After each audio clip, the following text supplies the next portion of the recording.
What's up, everybody? I'm here with my good friend Almos Bartha from Quiz Night Hungary. Almos, you are halfway across the world and my first guest on this show, Buds with Buds, that is international. So thank you so much for taking the time to record with me right now. How's it going? Well, thank you very much for being on for inviting me to be on the show. It's a great honor. I mean, yeah, you're an American. I'm in Transylvania right now, so there's like 7 hours of time difference between the two of us. It's really, really great. Yeah, it's so funny that you're in Transylvania. I'm one of those guys that every time I hear the word, the name, the place, Transylvania, I'm just immediately taken to a fantasy world. And I'm like, oh, yeah, that is a real place. You know what I mean? Yeah, It's, yeah, yeah. Well, it's a fantasy world for us. Yeah, it's got a lot of mountains. It's gorgeous. We went to a lake.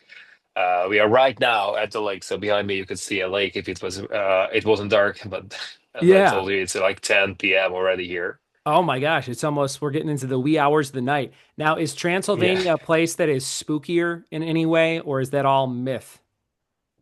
it's all a myth. It's all myth. It's a nice It was place to just go. flat surface. Yeah, it's a really, really nice place to go. I would definitely recommend everybody to come here.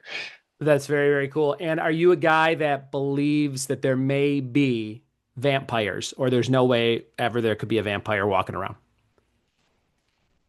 Well, if there are vampires, they are definitely here in Transylvania. So if I run into one, I'm gonna tell you. Okay. Very, very good. Hopefully, you live to tell me. I love it. Very good. Almost, your company has hosted trivia for a number of years and is very unique because I think all of your trivia shows are all on one night. Is that correct?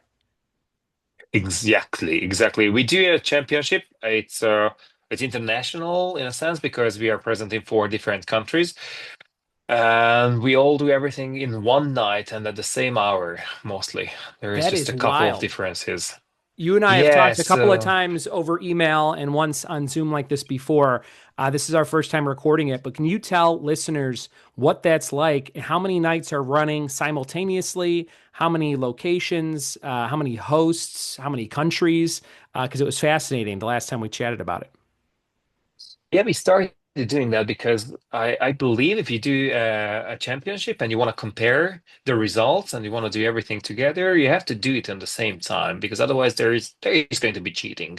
I know several other companies who do like they've got the weekly quiz that you can play on Monday to like Saturday, and they believe there is no cheating, but I think it's very much fun that we do it on a Monday night. So it's always a Monday night for us, and it starts at 8 p.m. mostly in Hungary. It starts at 7 p.m. in Transylvania because they are an hour ahead of us. And we are present in four different countries, Hungary mainly, and there is also some cities in Serbia. There's like a number of cities in Transylvania now, and we've got two locations in Austria. That So is that's the wild. four countries. We used to be present in Dublin, Ireland, but after COVID, we couldn't restart it, and now we are preparing to do it in the UK. Wow. So And how that's many how up and many coming. total how many total venues is that over all those countries? 51 venues plus one online. Wow. 51 venues, one online, and the people online are playing simultaneously with people at one of those real locations as well, right? Exactly. So I'm streaming my nights basically from Yeah. the pub where I host my quiz, and they can just play the same thing. They've got their own top list though. They are not on the same top list as the offline people. And So we've you're got a separate you're online top list. you're broadcasting the trivia night that you host to all 51 locations, or does each No, location have its own host? each location have its own host. So they've got their own pace, they've got their own rhythm, they've got their own traditions, they've got their own prizes. Everything is quite local. And it's very important to have a really local guy, somebody who takes care of all the teams, who they know. I meet these people once a year mainly, or not even once a year. But Yeah. like we just had our quiz in Transylvania yesterday, and that's the one yearly quiz that I go and host in Kolozsvár in Cluj-Napoca. Do people remember you there every time you come back? Yeah, That's so cool. yeah, they do. I do, and still I write all the questions basically. Yeah. So it's always under my name. It's QuizNight.Hu by Almos, and it's always my name. So if they are unhappy with any of the questions, it's gonna be like Almos, what did you do again? So it's always be like that. Oh man, that must be a lot of pressure. I can't imagine. I'm trying to think of the equivalent of what you're doing if I was to do it in the United States. And I don't know how close those places are exactly mile wise or kilometer wise, but I'm trying to, I guess it is, I guess I could think of it as like I host trivia in the state of Tennessee and the state of California, and they're like 2,000 miles apart ish. And that might be some of the distance that you're between some of these countries. But when I think of other No, not countries, that much. not that far. I'm thinking It's of I'm Europe. thinking Yeah, I of mean, when I think of other countries because the U.S. is so big, it's like Canada, Mexico. yeah. It's like if you like, and so that seems like quite a stretch. Yeah, But I know, I the know, I countries that know. you're talking about are probably a lot closer together than that. They are a lot closer from Budapest. In like 2 hours, you can be in Austria, and like 2.5 hours drive in Vienna, for example. And Cluj is only like 5 hours away from us, so it's basically in the neighborhood for Yeah, somebody in Canada. amazing. Do you have I've got this give? good friend in Calgary, and Yeah. Oh, he's nice. like, I mean, the next city is like 10 hours away from us. So that's it. That's incredible. Give me an example of a trivia question that you would write for a Transylvanian audience. Maybe something local, something that people would really get a kick out of or want to know about that area or just in general. Well, obviously, it has to be about Vlad Tepes, Count Dracula. And we had a quiz question about him yesterday. Of course, it has to be in the Transylvania quiz all the time. They still love him. I mean, it's like one of the spooky things Sure. they do. So, yeah. Yeah, I And live we had in another king. Mhm. Yeah, I was gonna say I live in the Appalachian Mountains, and Bigfoot is very prevalent everywhere you go. Oh, Bigfoot, yeah. there's pictures of Bigfoot. Everybody has this silhouette of Bigfoot on the sides of buildings everywhere. So I imagine it might be similar to that, which is fun. When you have all those different hosts working and running all those different trivia nights, 51 at the same time, are you paying those hosts to run those shows for you? Are they doing it volunteer? Are they trivia players who decide they want to do it? Tell me a little bit about your hosts. It's exactly everything that you just said before. So I pay some of them. They're volunteers who do it for the community. They want to give back something.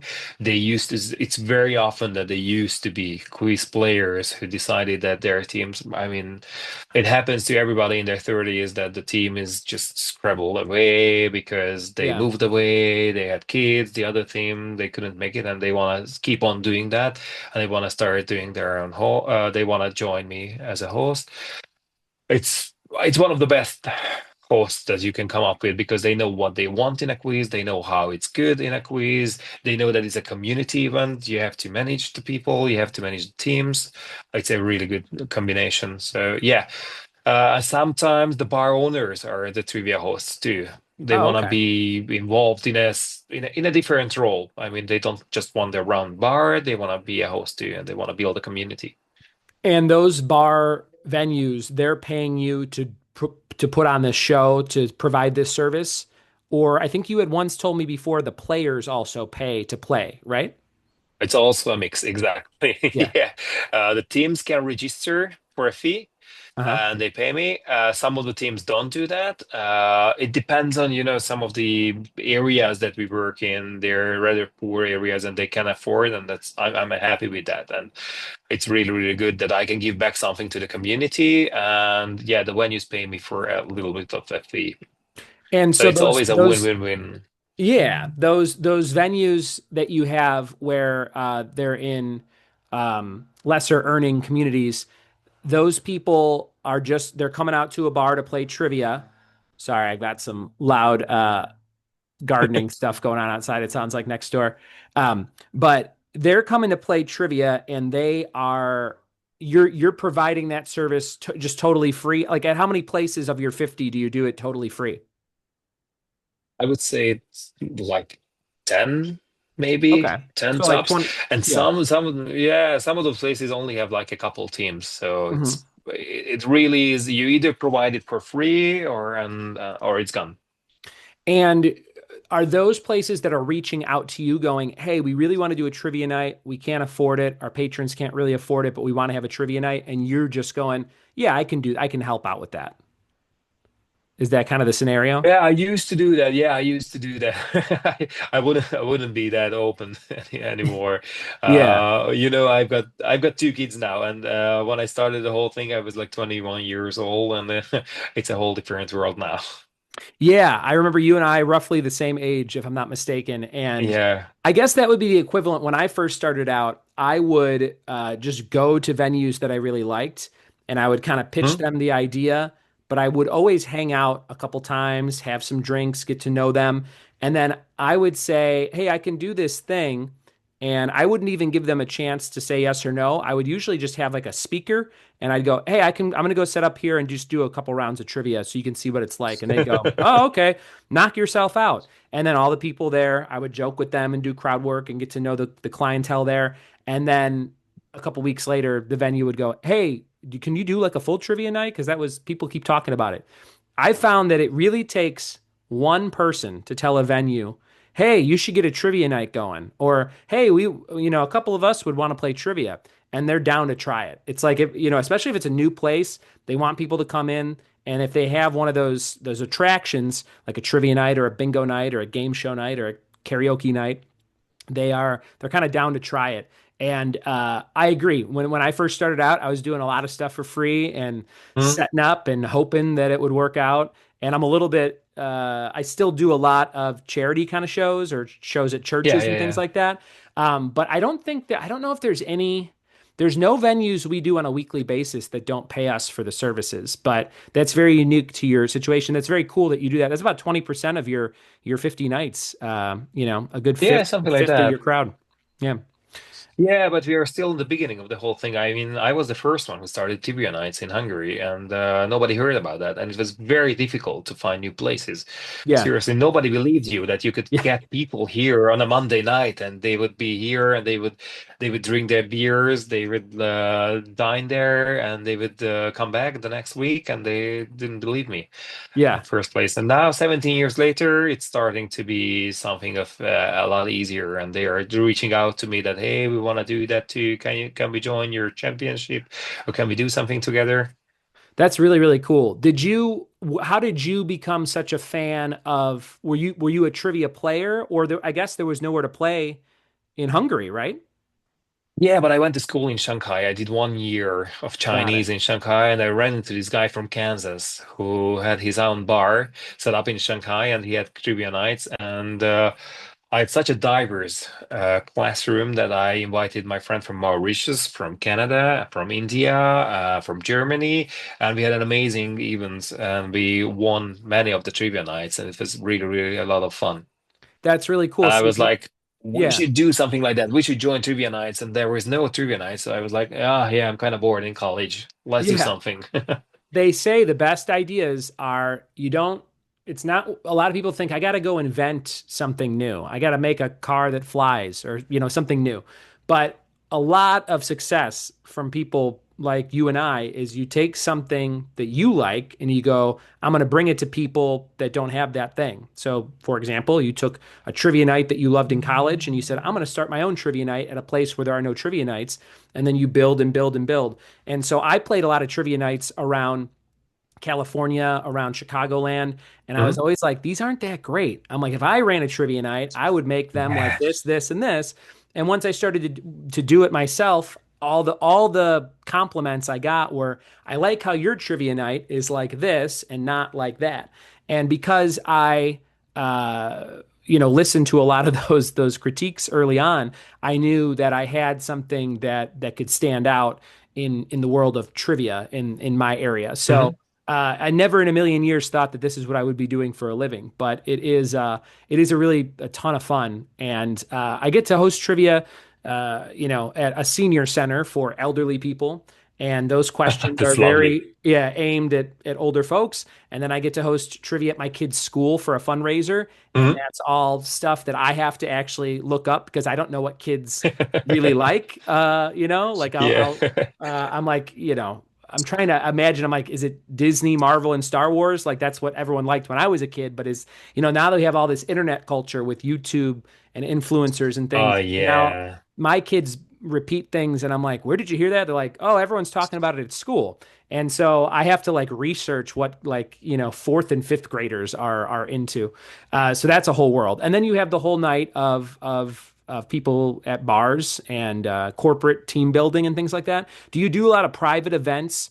Do people come up to I you and go, do, I "Hey, do. we've got a company outing and we could use some trivia, for this big thing on the weekend." Do you do that kind of stuff? Yeah, I normally do like 150 quizzes in a year or something like that. I Wow. used to count them all the time, and I only host like 35 quizzes for my audience, the community that I built up. So the rest goes to private events, and some of them goes for charity. Like I do it for the kindergarten for my kids' school too. And I also do it free, always free for schools and for churches and for everybody, any kind of foundation that I agree their goal with. I don't want to take money from them, but the most of it is corporate events. It's corporate events all the time. So, And how far are you traveling for some of those corporate events? Are they all pretty local, or do you have to go back to Shanghai and do a show there? nah, not like there. Unfortunately, the furthest I went was in Slovenia. Okay. Lake Blad, if you know that, if you ever heard of that, it's very famous around here. It's a magnificent lake in a mountain. So that was the first. That's like 400 miles, maybe, or something like that. It was Wow. like one day there and one day back. Oh my gosh. And what's the largest crowd you ever had for a trivia night? 1,500 people. Wow. Where was that at? It was at a sporting venue. They used it for ice hockey mainly, and we rented it for 2 days. And it was for our own community. We had this really, really big championship where we had these 52 locations and like 3,000 people were competing in every single week against each other. And we invited everybody to the big finals, and it was 212 teams or something like that. So it was That's full. fantastic. It That's was quite full the of audience. people. I love that. Did you have a lot of helpers? Did you have people helping you, or did you Oh do everything yeah, all yourself? the Yeah. Yeah. no, all the quiz masters came, and it was a really big event for them. And we had lots of gifts from corporations. We had like free beer for players. We also had free styling gels and deodorants and stuff like that. So it was really, really cool. Have you ever had any disputes or fights at your trivia nights where people were fighting or wanted to All the fight time. you? Anybody ever get like violent with you where they're like, "We want to take you down," or is it all pretty chill in Hungary? It's kind of chill, but yeah, they didn't want to fight me physically. I Yeah. I once got hit by beer, so, Oh, but really? that was over. Yeah, that was over a sporting question. So it was like it was a football question. I'm not really sure if you soccer for you. I'm Sure. not really sure if you follow any kind of football here, but it was a classical question, and I'm a big fan of Real Madrid. And those guys were big fans of Barcelona, and they were from a town whose team is like really, really bad. They weren't Yeah. even in the first league, and I was like, "Come on, guys, you don't even have a team." So Yeah. they were like, "Yeah, let's hit that guy with a beer." Oh my That gosh. was the burst. But it's always a lot of dispute, especially because most of the data and most of the knowledge is available in English, and you have outdated data and knowledge in Hungarian. And many of the people here don't really read in English. Yeah, So most of the time, my data is more accurate I than see. their data, or we would translate it differently. And there is always about it's not the best lingo you use. You should have used a different word for this one. I'm pretty sure you run into that too. It's Yeah. all the time. It Oh happens, and yeah. every single time there is a trivia. People love to tell me that I'm pronouncing something wrong that I've never said Oh before yeah, and that I'll never say again. It'll be like some cheese. especially French words. Yeah, Yeah. some cheese I never heard of, and I'll say it slightly different, and they really just want to let you know that they've like ate that cheese or they've grew up in that country or something, and they go, actually, it's I know. this. And they're saying it to let everybody know I've eaten the cheese and this guy's never eaten that cheese. But that's just kind of part of it. That's part of hosting. Yeah, of course.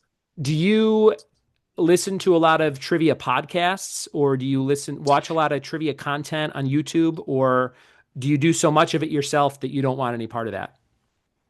No, I do look for trivia questions and ideas and new stuff. So I listen to podcasts.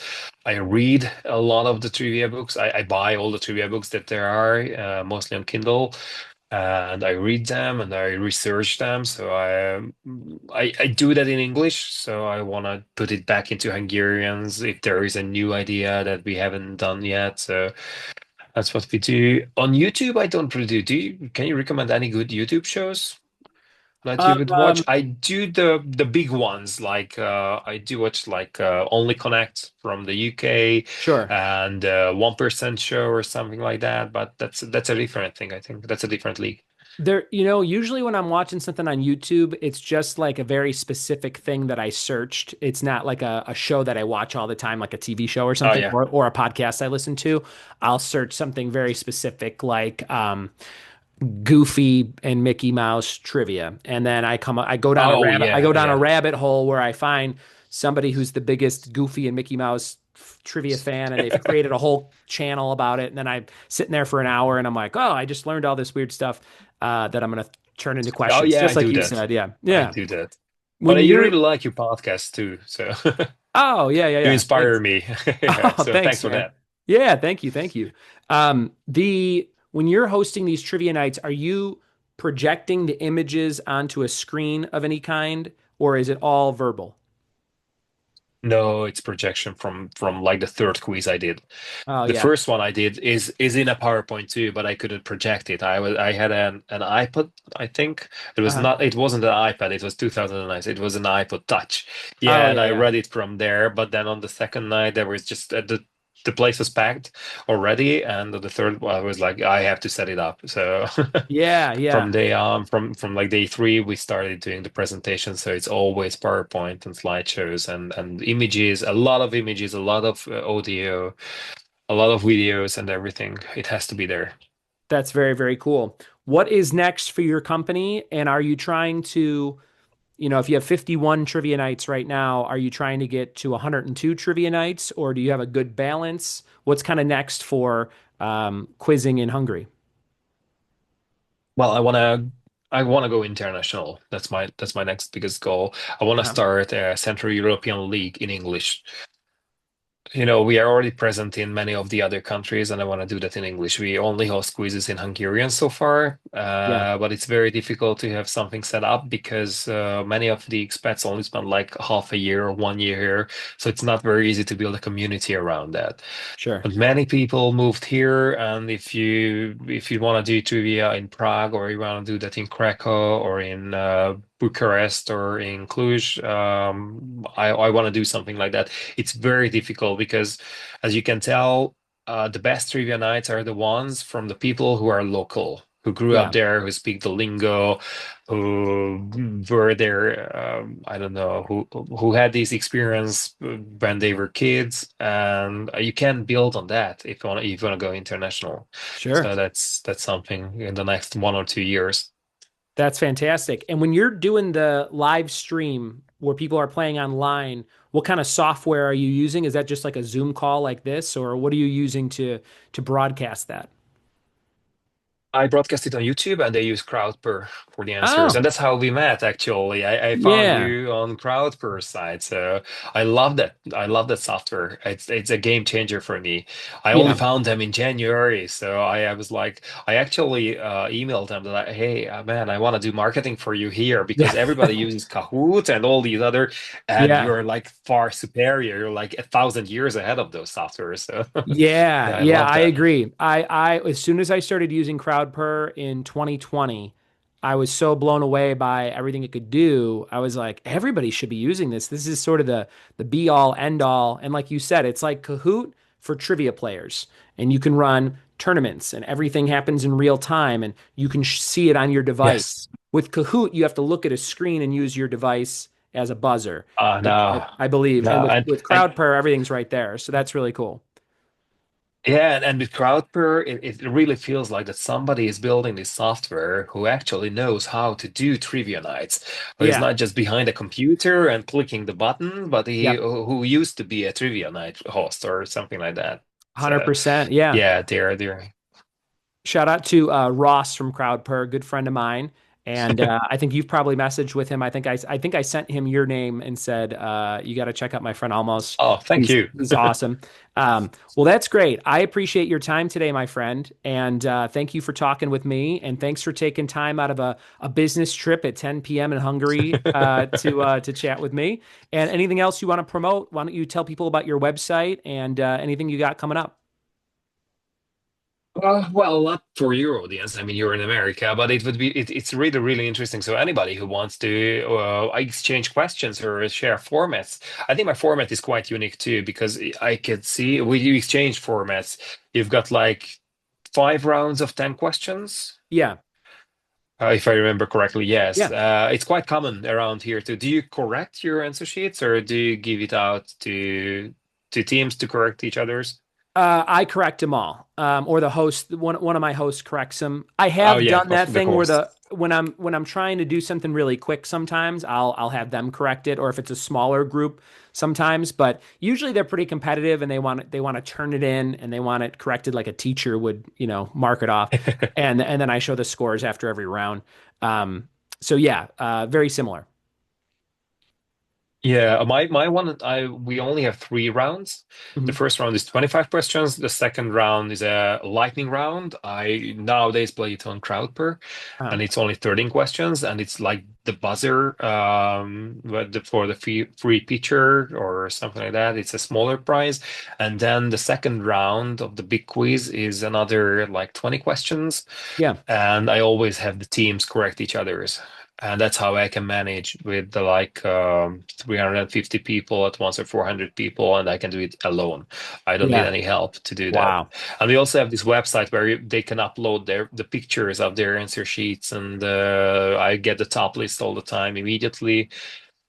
And one of the other things we do, and I didn't see at any other places, that we get the teams to register on our website. So we've got their emails, we can email them, they can check their scores, they can mark that. We've got badges in the championship. So if they bring their mother, they get an extra 10 points. And if they Oh, go that's to cool. another country, they get an extra 10 points and stuff like that. It's like It's very, very almost like much a fun. scavenger hunt. They're checking off different things on a list. It's really Exactly, cool. exactly. Yeah, yeah, That's yeah. very You have to unique and carve a fun. pumpkin for Halloween. Yeah, that's very, very cool. Almost. Thank you so much for your time, man. And I'll do everything I can to support you. And I hope everybody comes and plays one of your quizzes in Hungary. Yeah, thank you very much. I really, I really appreciate it. And I love the Ninja Turtles that you Oh have yeah, behind these are you. from Yeah. you had to get these tapes at Burger King, which is like I don't know if they have Wow. Burger King everywhere, but back in the 90s Yeah, of you course can go they get do these have. Yeah. tapes at Burger King. But awesome, man. Thank you so much for That's your really time cool. and I'll be in touch Thank with you. you.